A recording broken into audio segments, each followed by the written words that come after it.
China has warned the Philippines against playing with fire amid reports that Manila plans to bolster its military deployment on strategically important islands it controls near Taiwan.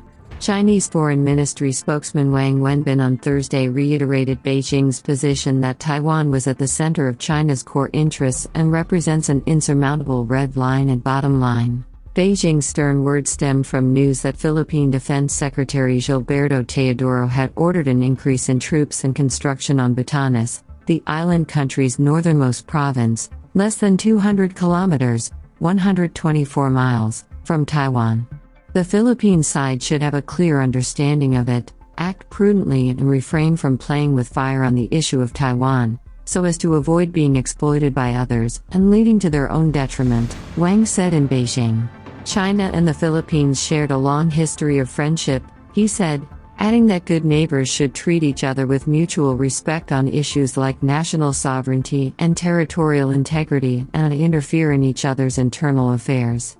Beijing sees Taiwan as part of China to be reunited by force if necessary. Most countries, including the Philippines and the United States, do not recognize Taiwan as an independent state. However, the U.S. is opposed to any attempt to take the self-governed island by force and is committed to supplying it with weapons. Washington keeps close ties with and provides arms to the self-ruled island for its defense and has increased its support in recent years as friction has mounted across the Taiwan Strait. The Philippines, neighboring Taiwan across the Bashi Channel, is a treaty ally of the U.S. and has for years clashed with Beijing over competing claims in the South China Sea. Last year, amid escalated tensions and frayed relations with Beijing, Manila doubled the number of its military bases that U.S. forces can access, including 3 facing Taiwan. Teodoro's remarks on boosting the Philippines' military presence on the Batanes Islands coincided with his visit to the remote province to inspect naval facilities there. The islands are strategically located at a waterway choke point connecting the western Pacific Ocean and the South China Sea. Teodoro said Batanes was the spearhead of the Philippines as far as the northern baseline is concerned, and his visit signifies a pivotal moment in our nation's commitment to territorial defense and national security. According to a Philippine Navy statement, the Chinese Navy regularly transits the Bashi Channel in sailing to and from the western Pacific, especially during its frequent patrol missions around Taiwan. The U.S. military was also reportedly in discussions with the Philippines to develop a civilian port on the Batanes Islands. Last November, during their largest ever joint naval exercise, the Philippines and the U.S. used the Batanes as a training site and launch point to conduct sea patrols.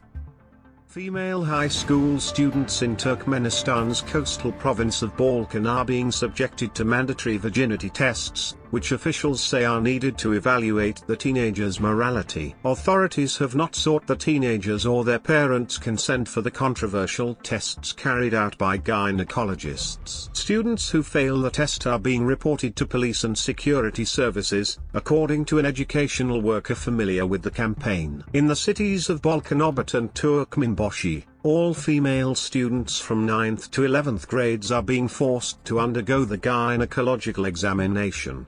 A list of the girls who are identified during the tests as having had sexual intercourse are being shared with the local police department and the National Security Ministry.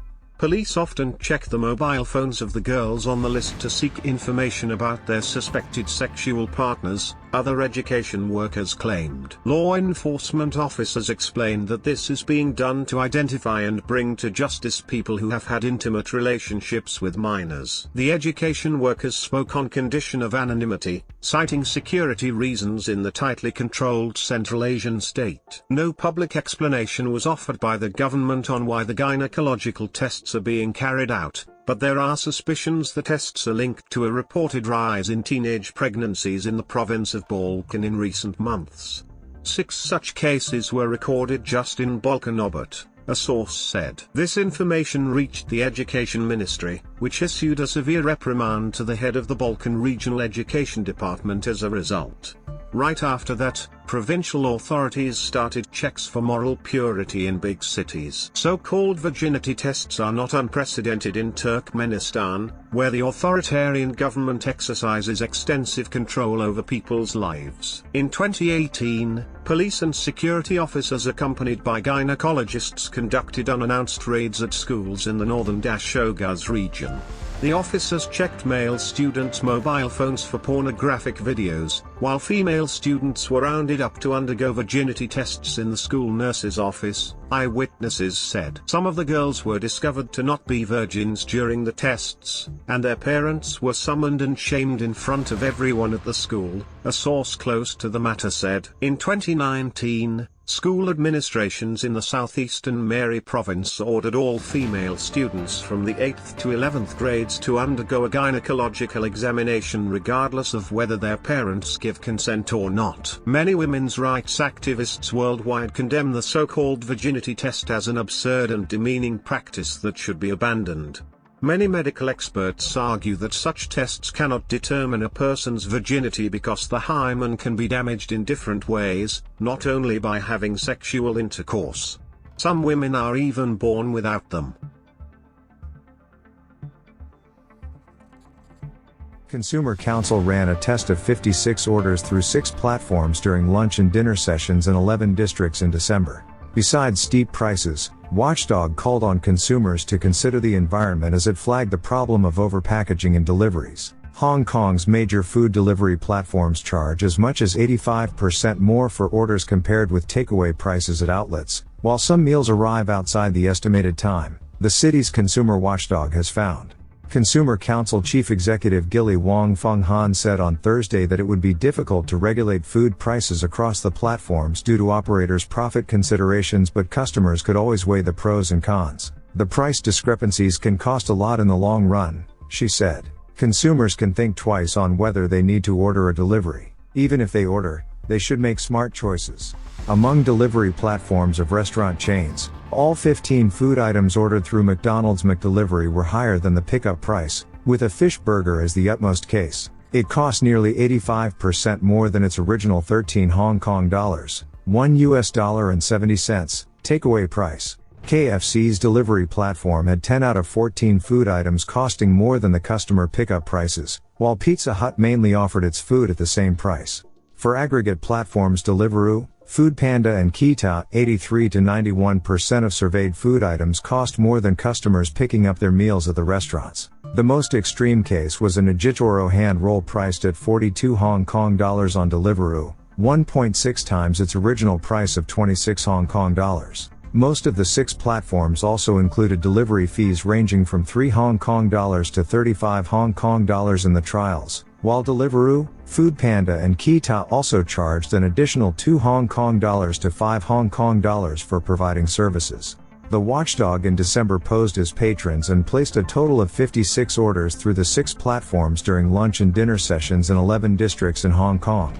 It said 9 out of 56 trial orders arrived later than the estimated time, while 25 of them came earlier than expected, flagging that this might disrupt consumer schedules. Wong also called for patrons to think about environmental concerns as the watchdog found a problem of overpackaging in deliveries, highlighting examples such as adding plastic wraps in soup containers as well as using both bags and paper trays to carry drinks. About 810 containers and cutlery, including 470 pieces of plastic items, as well as 110 plastic bags and 45 paper bags were used to serve the 177 food items ordered in the 56 trials. Among the 51 orders asking to skip cutlery, 26 requests were ignored. Hong Kong will impose a ban on single-use plastic products in 2 phases after lawmakers passed the bill last year, with the first stage set to take effect on April 22. Chief Executive Wong noted that restaurants would offer alternatives on packaging, but they might not be environmentally friendly either. Regarding the 9 orders that arrived later than expected, Foodpanda had 4 records, the most among all platforms being tested. The watchdog waited for an extra 19 minutes in the worst case. The other cases involved Deliveroo, Pizza Hut and KFC. Their orders came around 5 to 13 minutes later than expected. In response to the council, McDonald's said its delivery platform and restaurants offered different exclusive discounts regarding their price differences. KFC said meal offers on its delivery platform and its restaurants were different to cater to different scenarios. Pizza Hut said it would provide an estimated arrival time and deliver the meals as soon as possible. Foodpanda said prices and discounts might be different when patrons ordered food through delivery services or picked it up themselves. It urged the watchdog to take a look at the pickup prices it offered. Deliveroo said the food prices were all decided by the restaurants and would remind operators to be mindful of customer requests to skip cutlery. Kita said it would implement measures to improve issues identified by the watchdog, adding that it would strengthen communication with restaurant operators.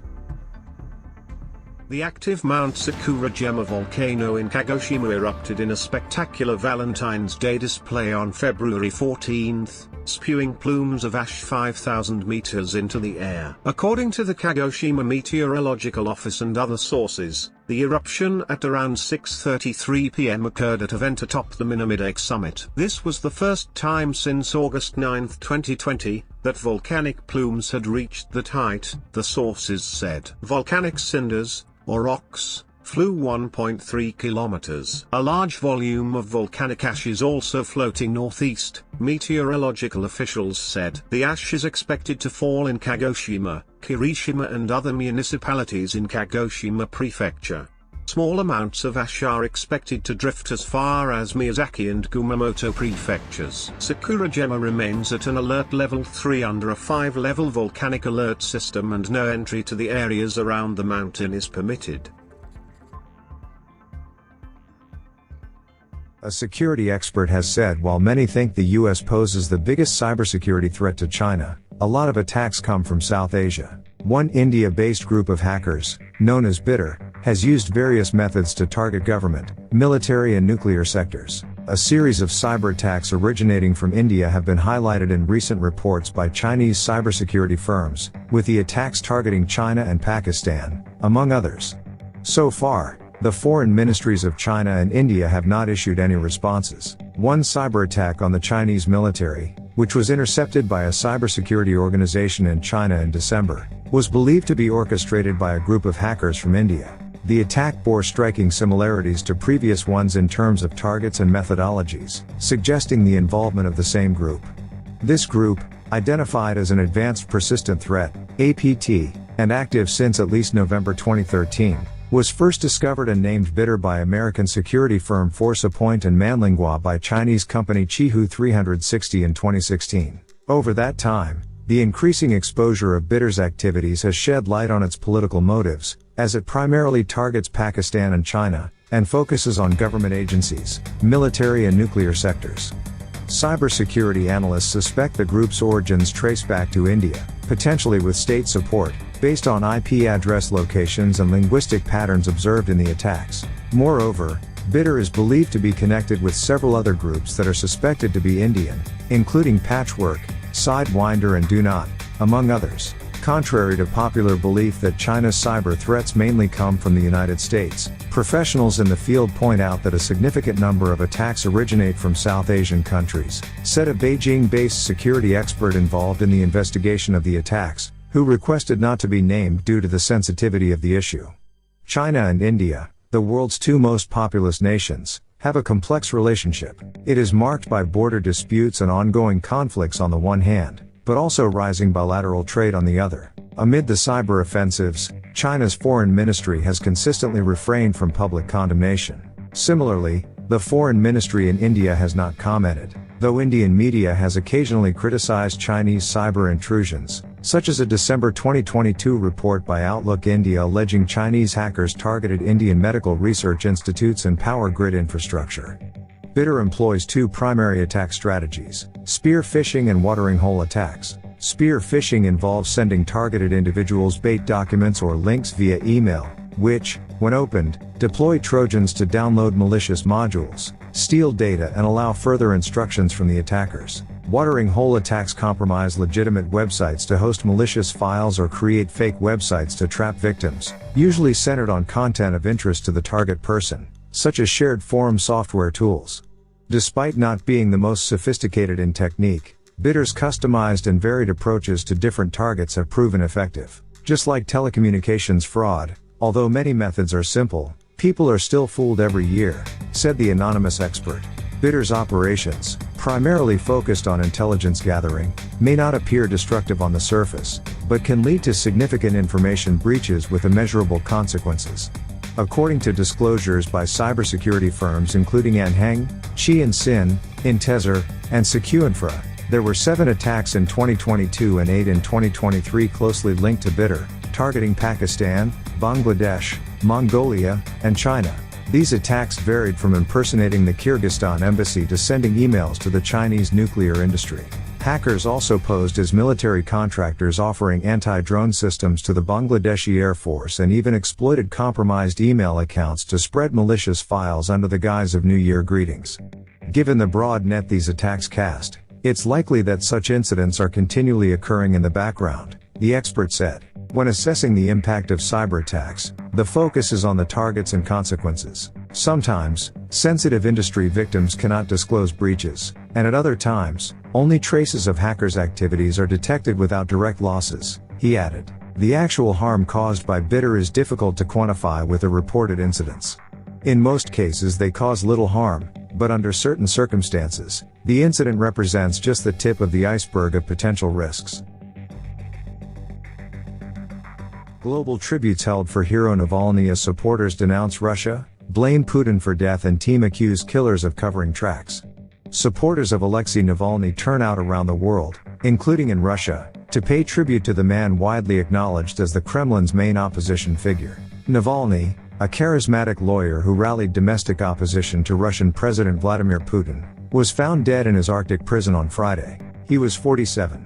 Supporters of Alexei Navalny have turned out across Europe and in the United States to pay tribute to the man widely acknowledged as Russia's main opposition figure, even when he was behind bars. From New York and Washington to cities in Western Europe to Russia and capitals of former Soviet bloc states, mourners showed their respect for the charismatic lawyer who rallied domestic opposition to Russian President Vladimir Putin, while Navalny's team said that he had been murdered. His death was announced on Friday by prison officials. His spokeswoman Kira Yarmysh confirmed on Saturday that he was dead and demanded that the Russian authorities hand his body to his family immediately.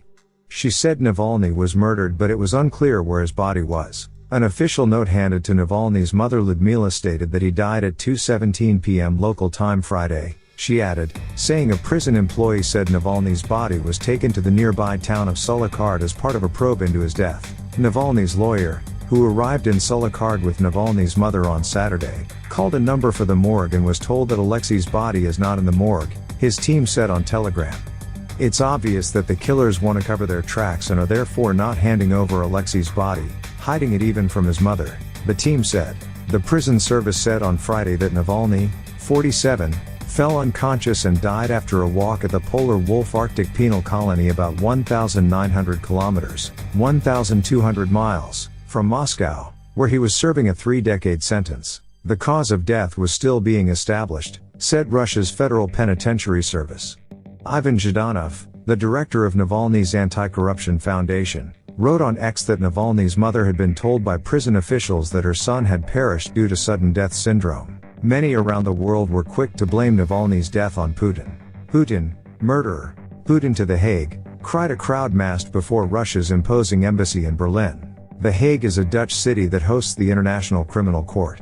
Most of the several hundred people gathered in Berlin were Russian speakers, many holding up posters of members of the opposition or slogans criticizing Putin. It's a hard hit emotionally, said Evgeny Sirokin, who coordinates the Free Navalny movement in Germany. It pushes us to continue to work, to struggle against Putin, added the 43-year-old, bearing a black and white photo of the opposition figure.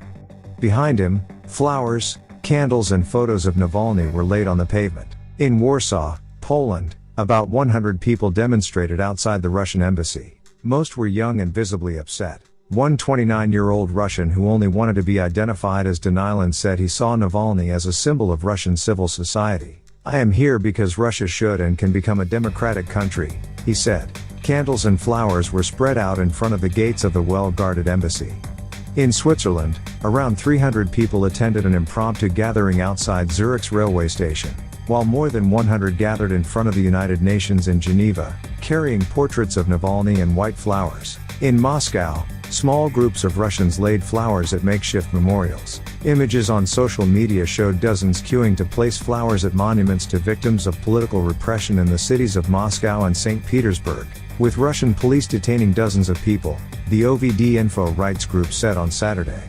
As of February 17, more than 101 people have already been detained in 10 cities including 11 in Moscow, OVD Info said on its website. Vladimir Nikitin, 36, was alone laying a carnation at the capital city's Solovetsky Stone, which hails from the islands with the same name in the White Sea where one of the first Gulag forced labor camps was founded in 1923 by the Bolsheviks. Policemen looked on. When asked for an interview by Reuters, Nikitin asked to speak in the underpass which threads beneath Lubyanka Square, citing the fear of detention. Hopes had been smashed, Nikitin said. Navalny was a very serious man, a brave man, and now he is no longer with us. He spoke the truth, and that was very dangerous because some people didn't like the truth. The shock announcement of Navalny's death came the day before official campaigning starts in what critics say will be a stage-managed presidential election in March that will extend 71-year-old Putin's two-decade hold on power. In the Lithuanian capital of Vilnius, crowds gathered at a memorial to victims of the Soviet occupation. Even in prison, he managed to find the force and give it to those who resist, said one Russian resident of Vilnius who did not want to give his name. In London, a few dozen people gathered outside the Russian embassy with signs in English and Russian saying Putin assassin, Navalny is our hero, and Putin go to hell. Hundreds also gathered in the capitals of Armenia, France, Georgia, and the Netherlands. Across the ocean in New York, people laid flowers outside Russia's consulate and hung photos of Navalny on the gates. Several people held signs saying Putin, killer. Several hundred people, some bearing posters and candles, also gathered in front of the Russian embassy in the U.S. capital, Washington, chanting "We are Navalny" and "Shame on Putin." The words "Putin murderer" were projected on the embassy building.